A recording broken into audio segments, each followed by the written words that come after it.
Chers téléspectateurs, merci beaucoup de partout. Vous êtes en train de nous regarder. Nous sommes contents. En fait, ici, nous sommes dans la ville de Bunia. C'est la ville chef-lieu de la province de l'Ituri. Précisément dans la partie nord-est de la République démocratique du Congo. Nous sommes tellement contents. Et aujourd'hui, c'est la toute première réalisation de votre émission. Donc, les tout premiers numéros. Vous allez suivre la seconde, la troisième et même à l'infini parce que nous avons initié, mais d'autres personnes pourront même continuer après notre passage parce que nul n'est éternel. Raison pour laquelle il y a eu des passés. Et dans les passés, il y a eu des bonnes et de mauvaises choses. On va le savoir. On va également savoir les présents, c'est-à-dire pendant les quelques durées qu'on a déjà passées. Mais également, on va avoir beaucoup plus de perspectives par rapport à cette ville, bien entendu, la ville de Bunia. Alors, parce que je ne suis pas quelqu'un qui maîtrise plus l'histoire de cette ville, je vais recevoir aujourd'hui pour vous quelqu'un qui maîtrise au moins mieux, qui a au moins une idée par rapport à cette ville. Ça a commencé comment, comment est-ce que ça a été appelé jusqu'à être appelé ville comme ça se passe dans notre pays, la République démocratique du Congo.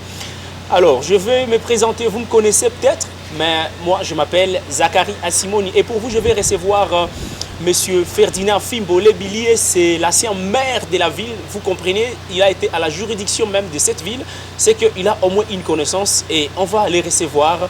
Bonjour monsieur.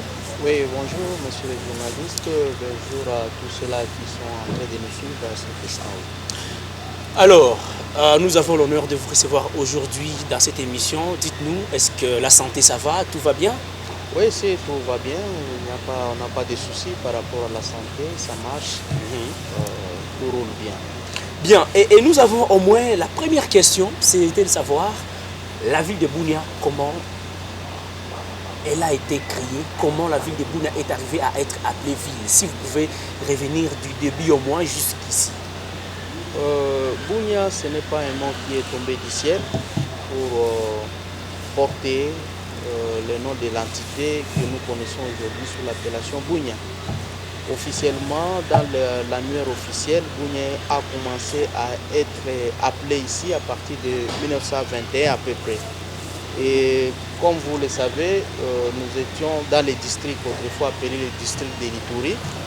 Et le district de l'Ituri, c'est un district qui avait à peu près 10 territoires autrefois. Et parmi les territoires, nous avons les territoires d'Irumu, territoire de Geti, territoire de Nizi, territoire de Avakubi, de Makala, de Andoudou, Menche, Mahagi. Tout ça, ça constitue le territoire d'Irumu. Et avec le temps, vous savez, le chef-lieu des territoires, pas des territoires, des districts de l'Ituri, c'était à Irumu.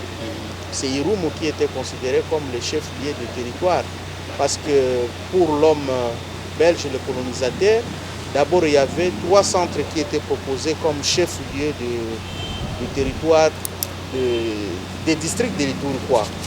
Et si Bunia a été retenu, c'est à cause de certaines raisons, notamment la salubrité qui existait à Bunia, aussi le climat qui était favorable à la vie de ceux-là qui habitaient autrefois. Mais il y a Kilo qui était choisi aussi comme chef-lieu de la province des districts de l'Ituri. Il y a aussi Nyoka qui était ciblé, compte tenu aussi des conditions climatiques. Mais voyant le rapprochement un peu d'Irumu, parce que c'est là où on trouvait les chefs-lieux autrefois, on a trouvé bon que, comme il y avait déjà un centre qui s'est développé dans le village, on parlait autrefois des villages Bunia, on parlait d'ailleurs des villages Bunia-Lembabo. Bunia-Lembabo qui était ces villages qui va se transformer petit à petit et devenir ce que nous connaissons aujourd'hui.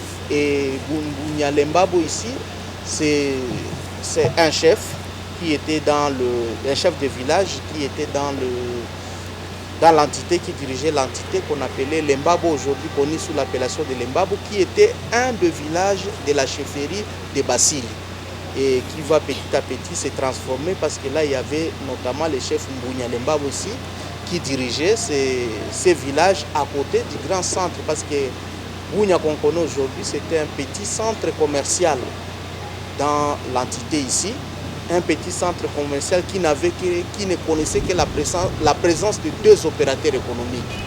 À ce temps-là, il y avait ce qu'on appelait Teja Muse, parce que nous, la génération actuelle, nous connaissons Teja Roshanali, mais il y avait, avant Teja Roshanali, il y avait Teja Muse. Et après Teja Muse, on a connu Teja Roshanali, et il y avait un autre opérateur économique qu'on appelait Bamali. et tous étaient des sujets pakistanais qui habitaient dans la ville de Bunia. Et dans la ville de Bunia, ici, il n'y avait que deux hôtels. Il y avait l'hôtel Nungovic et l'hôtel qu'on connaît aujourd'hui sous l'appellation de Bunia Palace. C'était les deux hôtels qui étaient dans la région ici, que beaucoup ignorent aujourd'hui. Parce qu'aujourd'hui, avec ce que nous avons, le développement de la ville, on commence à voir autre chose et on oublie l'histoire, on ne sait pas là où on est venu. Et aujourd'hui, je rappelle à tous nos téléspectateurs que Bunia, ici que nous connaissons, ce n'était pas une ville, c'était encore autrefois un village. Et le village là, c'était le village un des villages de Basile, qui était sous la direction du chef de village appelé ici Mbunya Lembabo. Et vous avez une connaissance par rapport à Mbunya Lembabo, par exemple, sa ligne, s'il faut parler des cohortes, tout ça, donc son arbre généalogique, est-ce que vous en avez au moins une idée? Est-ce que parmi les membres de sa famille actuellement, il y a au moins un ou deux qui existent? Oui, il y a un de petits-fils, pas seulement un de petits-fils, ils sont nombreux. Au quartier Rwambouzi, nous venions de perdre il y a quelques années un de fils. Je pense de fils où il y avait aussi des petits-fils qui existent.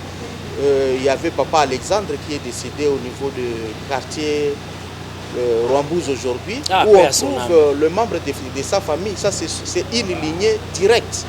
Et il y a un papa qui répond au nom de papa Ibiliabo, que beaucoup connaissent dans la ville de Bunia ici. Il a milité dans le problème de lotissement dans la ville de Bunia ici.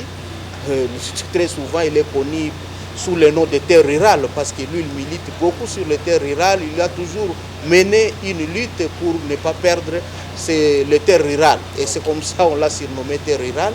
Il est vivant encore jusqu'à ce jour. Bien sûr, il y a le poids de l'âge qui pèse sur lui, mais c'est quelqu'un qui est encore fort. Il sait se promener de lui-même. Et il est toujours là en train de mener le combat pour la protection non seulement de sa progéniture, mais aussi des terres de ses ancêtres. Ouais, j'ai une question, ça peut paraître un peu amusante, mais je pense qu'il faut que je la pose. Parce que vous avez parlé des commerces. Quel produit dominait? Est-ce que c'était la viande de la vache? Est-ce que c'était les commerces des poissons ou des mandraux? Parce que ça, c'est au moins la coutume pour les peuples autochtones, s'il faut le dire. Oui, avant qu'on arrive à ces petits détails, parce que là, ça cadre avec l'aspect purement économique. Oui. Je voulais d'abord qu'on entre dans l'historique un peu de la ville. Allons-y. Parce que je parlais tantôt qu'il y avait un petit centre Boni, c'est le centre ici qu'on appelait Bunia ici. Et les centres commerciaux, comme ceux qui connaissent la ville de Bunia, je vois quelquefois circuler sur les réseaux sociaux, là où on trace bon marché ici. Bon marché peut-être à quelques mètres d'entrée du marché, là où c'était la maison il y avait une station là, une station de carburant. Aujourd'hui, c'est là où il y a la station de Gouma. Il y avait une station là. C'était juste la limite de la ville, parce que la ville n'était pas très étendue. Ici, par exemple, au centre-ville, ici en face de nous, là où nous sommes presque à quelques mètres de Misco, c'était une prolongation des champs de prisonniers. Parce qu'autrefois, la prison centrale que nous connaissons ici, c'était une porcherie. Mais une porcherie qui va se déguiser avec le temps à une prison. Et partout ici, jusqu'à Shalom, ici, c'était des champs. Et les champs là, c'était les champs des prisonniers. Ça devient intéressant. Oui, et la ville ici, vers Yambi, n'existait même pas. Aujourd'hui, on connaît le quartier Bangkok. Le quartier Bangkok, ça c'est un quartier qu'on connaît après la Deuxième Guerre mondiale, parce qu'après le retour des anciens combattants, il y a quelqu'un qui est venu, bien sûr un ancien combattant, qui portait le nom, un Équatorien qui portait le nom d'Endolomo, qui est venu, parce que là, avant, ce qu'on faisait, c'est quoi? Quelqu'un se pointe, il cible une superficie de terre, il dit, oh, ça c'est ma terre, c'est mon champ, je vais désormais exploiter ça. Et lui, il a donné à la portion de terre qu'il a prise, il avait créé une avenue à laquelle il a donné le nom d'Endolo. Et aujourd'hui, c'est resté ce qu'on appelle les Kandoro. Et c'est comme ça que les choses sont arrivées. À Muzipela, par exemple, aujourd'hui, on parle de Muzipela, mais autrefois, on ne parlait pas de Muzipela. Parce qu'en 1912, avec l'arrivée des missionnaires, ils ont créé la paroisse de Muzipela en 1912. Et c'était la grande paroisse qui existait, où il y avait aussi la présence des frères maristes au départ, qui ont créé une école parce qu'ils avaient aussi la mission, pour eux c'était la mission d'éducation. Pendant que de l'autre côté, il y avait le missionnaire qui était là, qui ont créé, aujourd'hui nous connaissons, c'est la cathédrale qui est là. On a créé la mission là-bas, la première mission qui s'est chargée d'encadrer un peu les fidèles vers ce coin-là. Et c'est ce qui a été fait. Et c'est ce qui faisait aussi que cette partie était reconnue aussi. Mais si vous allez vers la partie que nous appelons la cité, c'était des villages. Et ces villages étaient habités par qui? Parce que les Européens qui venaient, quelquefois, ils ne trouvaient pas les gens capables à pouvoir les aider à exercer certaines activités comme le commerce, comme des constructions, ainsi de suite. C'est comme ça qu'ils amenaient des gens de l'extérieur, d'autres provinces. Notamment, ils ont fait recours aux main-d'œuvre à partir de Haut-Ouélé, à partir de Nord Kivu, un peu partout là, ils ont récupéré des gens. Maintenant, ces gens qui devaient travailler avec eux ne pouvaient pas rester directement avec eux, excepté peut-être quelques personnes qui faisaient des travaux un peu rapprochés de ces blancs-là. Mais les autres devaient aller vivre ailleurs. Et c'est ce qu'on a appelé la cité indigène qui était créée à ce temps-là. Ok. Et dans la cité indigène, qui vivait dans ces cités? Il y avait des villages comme Kindia, il y avait des villages comme Simbiliabo. C'est ce que tous ces quartiers-là étaient des villages. Ce qui est devenu aujourd'hui des quartiers. D'ailleurs, parmi des quartiers mouvementés même. Il y avait des Kindia, il y avait Simbiliabo, il y avait Lembabo, ce qu'on appelait Lembabo, le quartier Lembabo ici. Il y avait Mudimaria. Ça, ce sont des quartiers qui étaient connus, des villages à ce temps-là. Mais petit à petit, avec la progression des choses, on va commencer petit à petit à faire évoluer les choses. Faire évoluer les choses comment? Parce que vous savez, à Irumu, les conditions de vie n'étaient pas faciles. Pour avoir de l'eau, c'était tout un problème. Donc les conditions étaient devenues plus ou moins... Vraiment, ce n'était pas facile pour qu'on y vive, les conditions étaient difficiles. Raison pour laquelle les Blancs ont commencé à penser au déplacement de la ville. Et le déplacement de la ville, là où ils ont trouvé que c'était quand même favorable, c'est là où il y avait ces petits... Et automatiquement, qu'est-ce qu'ils vont en faire? Ils vont en faire le chef-lieu du district de l'Ituri. Là, ils vont voir, ils ont étudié la possibilité de faire l'adduction d'eau potable, aussi de l'électricité, parce que c'était facile pendant ce temps-là. Il y a déjà le nombre des opérateurs économiques qui croissaient et ça donnait quand même une certaine ambiance, une vie dans la ville que nous connaissons aujourd'hui, Bunia. Et c'est comme ça, de cette manière-là, que les choses se sont faites et petit à petit, la ville a commencé à s'agrandir. Mais là où on parlait de cités indigènes, dans ces villages-là, les responsables de ceux qui géraient l'administration pendant ce temps-là, ils ont commencé à rêver en sorte qu'il fallait arriver à faire quoi? À créer maintenant une certaine extension en attribuant des champs aux individus. Et ces champs devaient mesurer 25 mètres sur 20. Donc c'était déjà avec... Juste une parcelle. Avec une intention de transformer ces champs à des parcelles. Parce que c'était des milieux où on trouvait des bois, c'était presque une forêt là. Mais il fallait donner à des gens pour qu'ils commencent petit à petit à l'exploiter avec l'intention de transformer ces coins-là à des parcelles. Et c'est comme ça, petit à petit, les gens ont commencé à créer. Quand on a commencé à leur imposer de construire, ils ont commencé à construire dans les champs qu'ils étaient en train d'exploiter.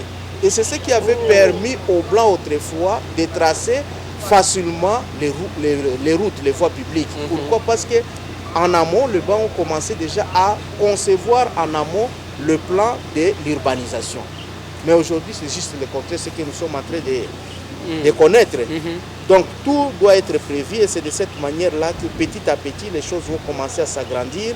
Il y a beaucoup d'ethnies qui vont commencer à venir dans la ville de Bunia. Justement, c'était la question qui allait suivre. Oui, avec ce mixage des activités et consorts, avec les gens qu'on a menés pour travailler, il y a d'abord un mixage qui va commencer à naître entre la population qu'on a trouvée sur place et les autres populations qui venaient d'autres coins.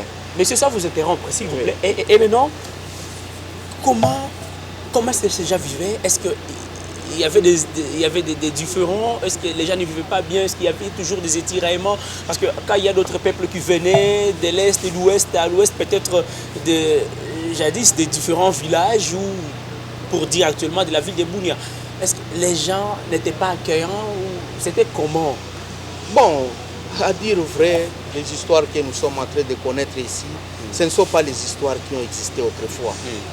Avant, quand le blanc amenait les gens, il travaillait dans toute convivialité.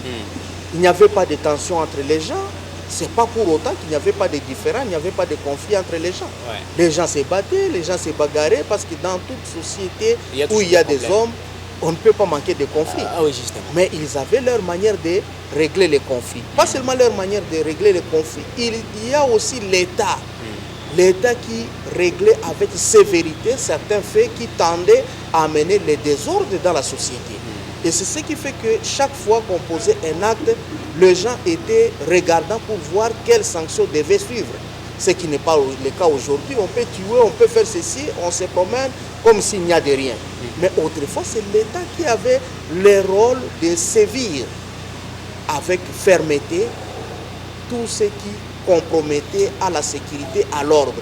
Mais entre les individus, qu'est-ce qu'on n'a pas connu? Aujourd'hui, Bunia est devenu ville, Bunia est devenu cité. Aujourd'hui, on pense qu'il n'y a que ceux qui sont là qui devaient continuer à faire ce qu'ils pouvaient faire. Mais autrefois, ce ne fut pas le cas.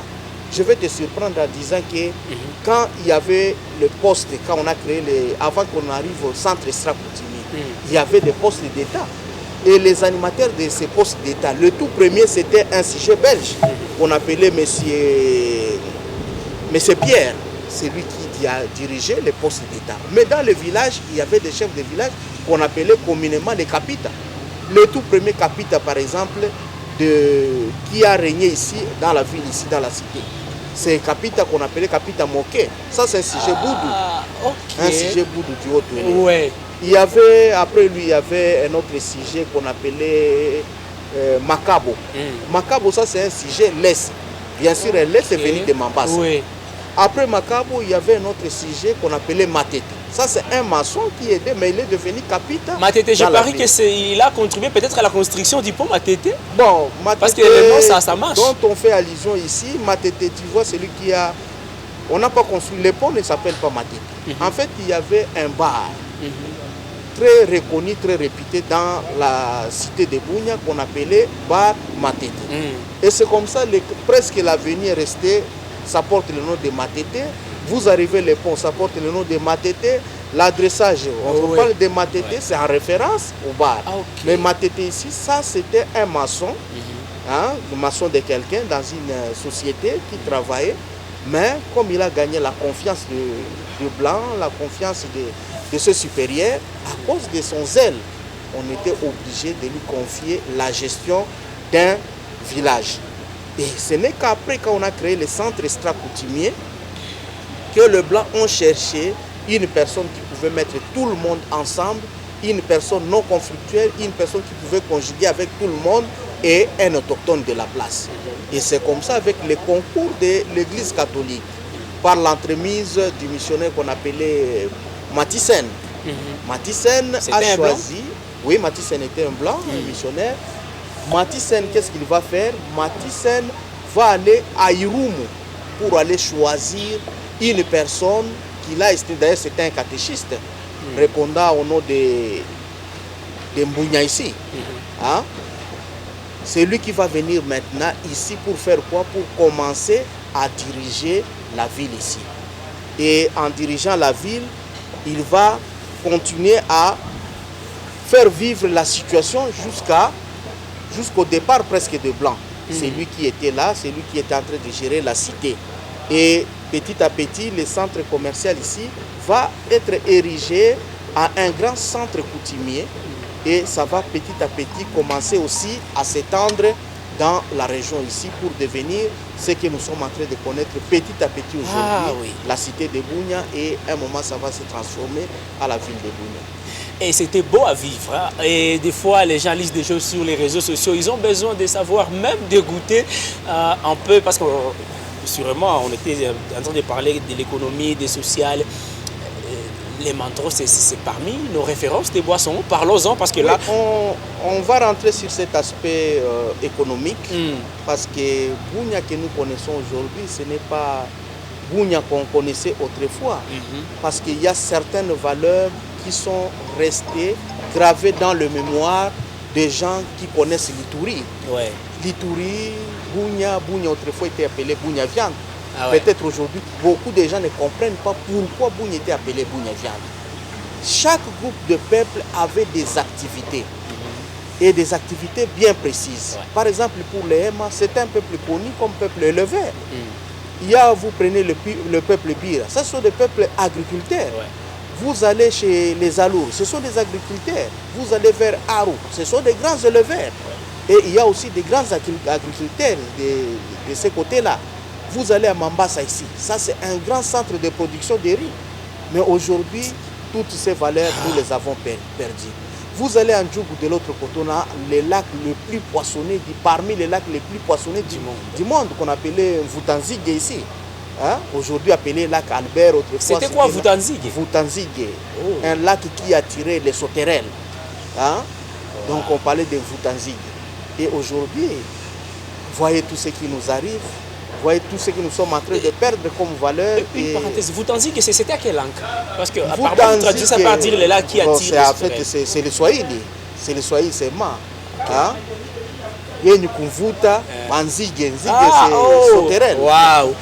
Chers téléspectateurs, c'est goûtant. On continue à écouter, c'est très intéressant ici.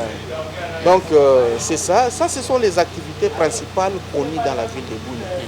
Et à Bunia, en Ituri, en général, les gens vivaient de l'agriculture. Les haricots, ça venait de partout. Les maniocs, ça c'était toute une identité des Alours. Les haricots, les pommes de terre, ça venait de Djougou. Les oignons, ail et consorts, ça vient de Djougou. Ça, c'est un grand centre de production agricole. Un grenier même agricole de la province de l'Ituri. Mais aujourd'hui, nous avons abandonné toutes ces activités. Et vous pensez que c'est pourquoi ces changements-là? Parce que la terre, elle est là. Les eaux sont là. Des forêts sont là. Mais les gens s'entretuent. Et pourquoi vous pensez, selon vous? En fait, vous savez, la situation dans laquelle l'Ituri se retrouve actuellement, c'est une situation d'abord étrange aux Ituriens. Je pense que c'est étrange aux Ituriens. Les Ituriens, je ne sais pas qui est cet Iturien qui peut expliquer ce qui se passe au juste. Je ne sais pas. Vous savez, les conflits, moi j'ai dit ça, c'est... Les conflits existent là où il y a les hommes. Et même les activités qu'on effectue dans la vie, c'est aussi une source de conflits. Parce qu'imaginez un éleveur à côté d'un cultivateur. C'est toujours le conflit. Ouais. Un opérateur économique, c'est pas à côté, c'est pas d'un cultivateur. Il y a des conflits aussi qui peuvent naître. Mais dans tout ça, c'est la manière de gérer les conflits qui priment. Et aujourd'hui, si nous avons perdu toutes ces valeurs, c'est aussi sur le plan social ce que nous-mêmes qui vivons aujourd'hui, nous transmettons à la génération future. Il y a eu des conflits qui ont existé dans des communautés. Est-ce qu'il n'y avait pas moyen de les résoudre, de les oublier? De passer une l'éponge autour de ces conflits? On pouvait le faire. Mais malheureusement, la génération actuelle, c'est cette génération qui distribue, qui prépare les conflits à venir.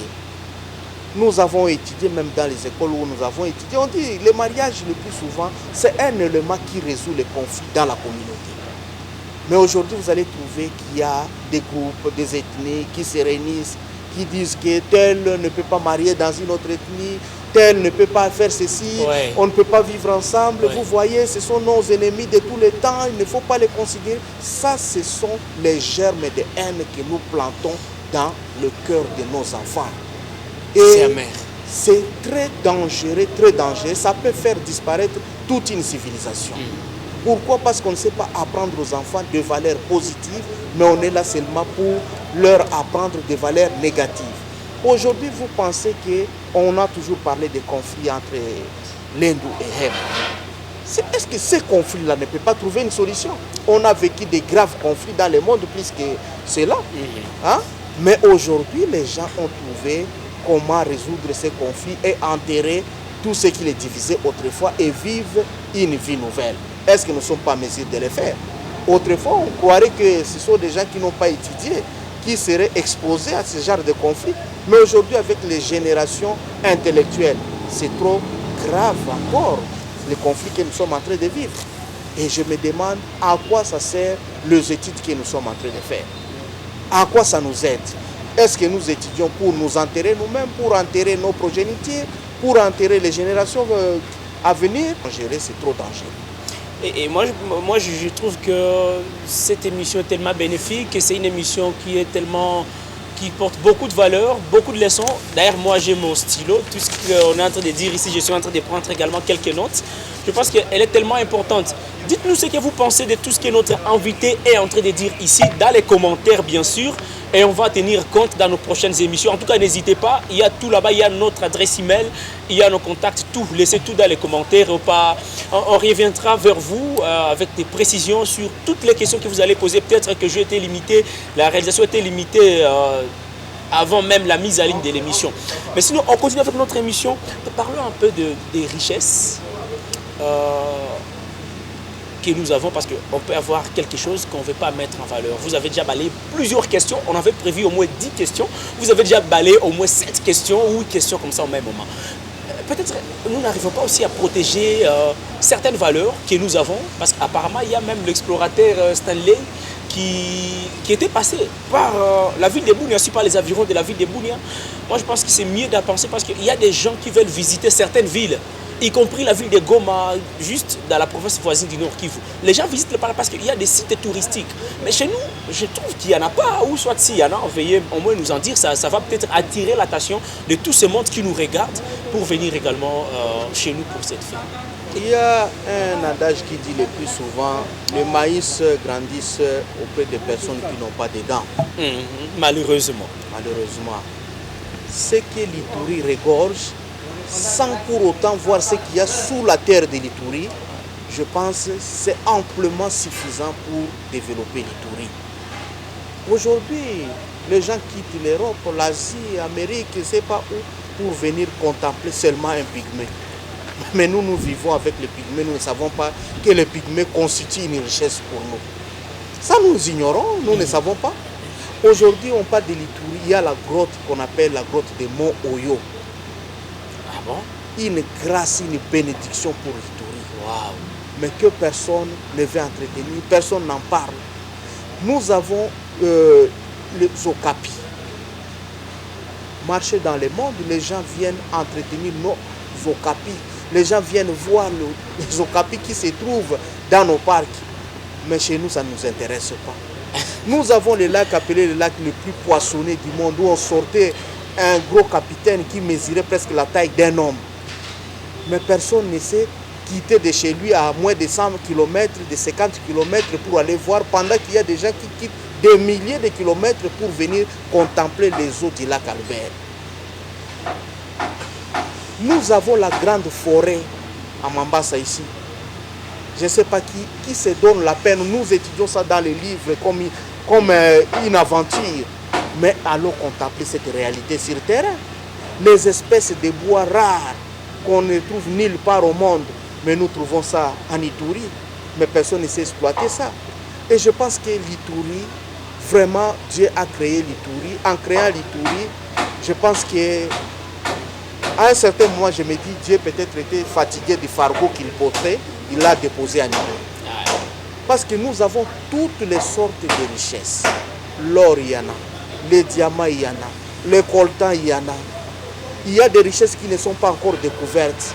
La chaîne des meubles, nulle part ailleurs. Nulle part ailleurs. Allez à Kinshasa, vous n'allez pas voir des chaînes de montagnes comme ça. Allez à Kisangani, ça n'existe pas. Allez dans d'autres pays d'Afrique, ça n'existe pas. Les chaînes de meubles, cette beauté de la ville, c'est nulle part au monde. Hein? Cherchons ne fût-ce qu'à travers les petites valeurs là que nous voyons, à mettre à valeur notre ville, à faire rayonner notre ville, les cultures que nous faisons ici, les haricots que nous produisons ici. Mais il faut voir quand ça arrive à Kinshasa, comment les gens se battent pour avoir ces haricots. Les oignons, les ail que nous avons ici, les pommes de terre, ce sont des valeurs. Et puis c'est ce qui ne contient même pas d'engrais chimiques. Nous n'avons pas besoin d'engrais pour faire ça. Vous pouvez jeter le maïs à bord des routes, le maïs croisse sans engrais, sans être arrosé. Mais nulle ailleurs, ce n'est pas le cas. J'ai vu sous d'autres ici, le pelouse, on les plante avec engrais. Mais quel type de pelouse on a? Mais chez nous, vous plantez partout là où vous voulez et quand vous voulez. La grâce divine accompagne tout cela. Mais je ne sais pas pourquoi, à notre niveau, nous ne pouvons pas capitaliser toutes ces valeurs et laisser ceux qui nous ridiculisent pour rien et voir dans la même direction pour que l'Ituri, aujourd'hui, nous puissions consommer cette viande qu'on consommait. Je connaissais Bunia, 1 kilo de viande à $1. Les patates douces. Donc, actuellement, c'est au-delà des $5. Qui disparaissent. Les manions qu'on consomme aujourd'hui, ce n'est pas les manions qu'on consommait hier. Hein? Les manions qui venaient de Nyankounde, les manions qui venaient de Walou, qui venaient de Kunda. Mais ça n'avait pas d'égal.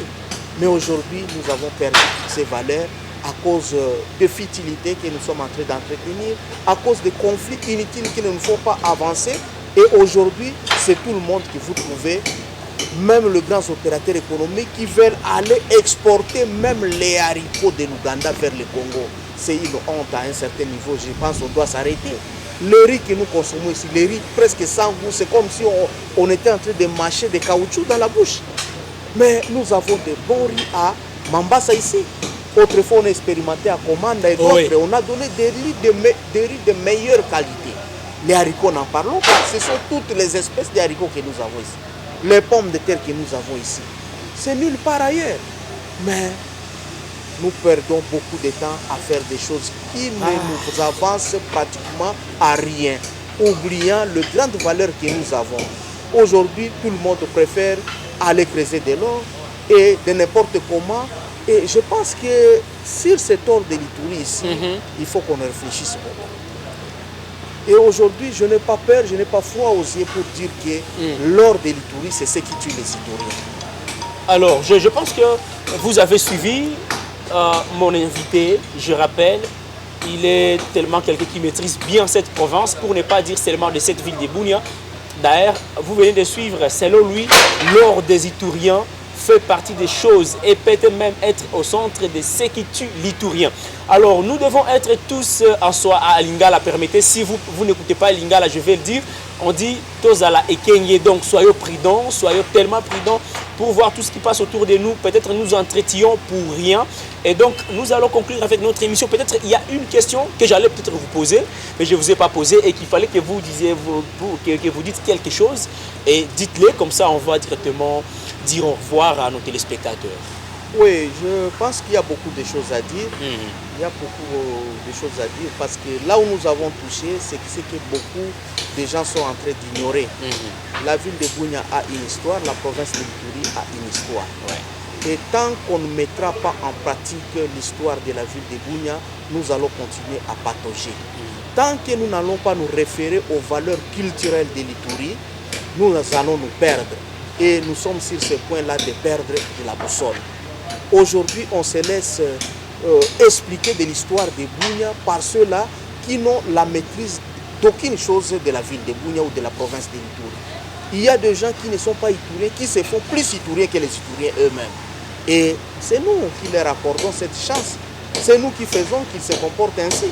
Et je pense qu'il est grand temps pour que l'Iturien se réveille, que l'Iturien ouvre ses yeux, que l'Iturien regarde la bénédiction que Dieu lui a donnée, que l'Iturien tourne les dos aux machettes, aux haches, que l'Iturien tourne les dos aux conflits inutiles.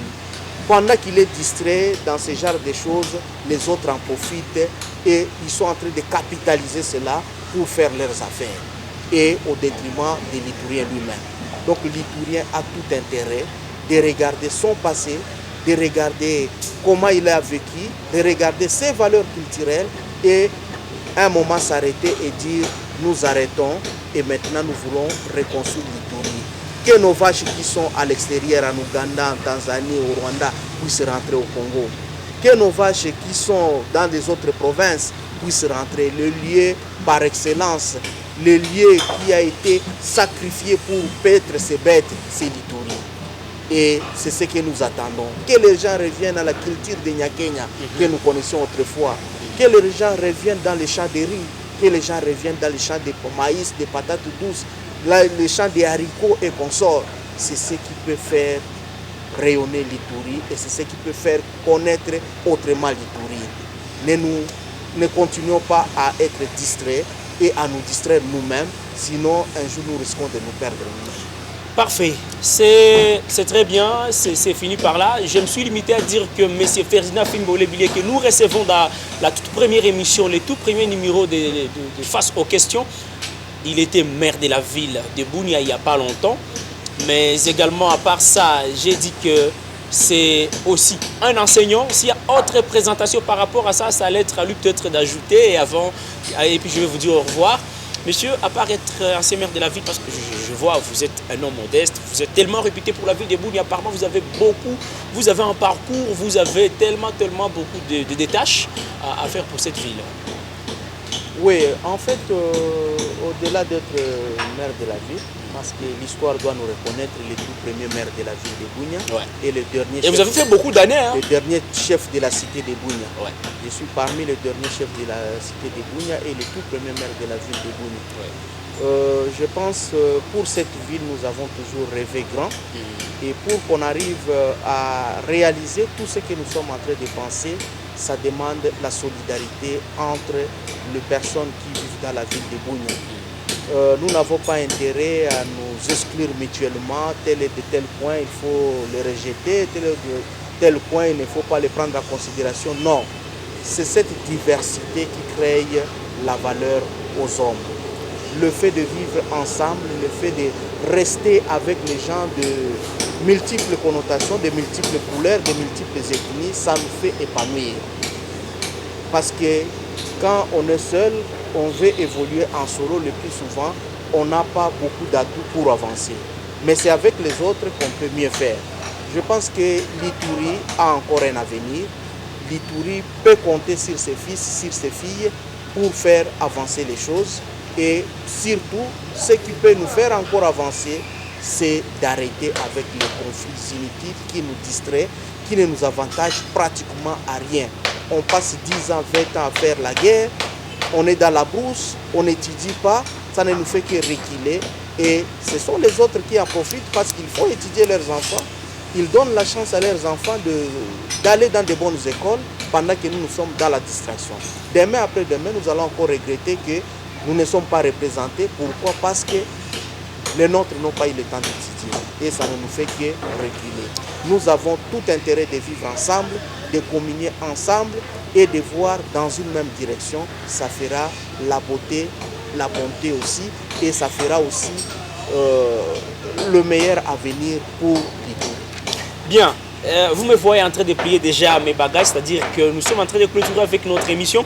Monsieur Ferdinand Fimbolé-Billié, merci infiniment parce que vous avez répondu à toutes nos questions comme prévu et tellement... N'oubliez pas, tout ce qu'on a dit ici et ce qu'on n'a pas dit ici, vous avez eu une question. Vous vous dites que si vous étiez avec nous ici, vous allez peut-être poser à notre invité cette question. N'hésitez pas. Ramenez-nous cette question dans les commentaires et vous voyez déjà d'ailleurs, il y a également le numéro, les contacts WhatsApp, il y a notre adresse email, tout est là. Posez-nous vos questions. On va chercher des personnes qui maîtrisent très bien et ils vont tellement vous répondre devant la caméra. Bien sûr, dans ce genre de choses, il y a toujours un héros d'Alom, Augustin Beoka. C'est bien lui qui est en train de réaliser cette émission. C'est avec ce sourire que je vous laisse vous dire au revoir. Merci le soir, au nuit, si c'est le matin. Passez une excellente journée. Au revoir.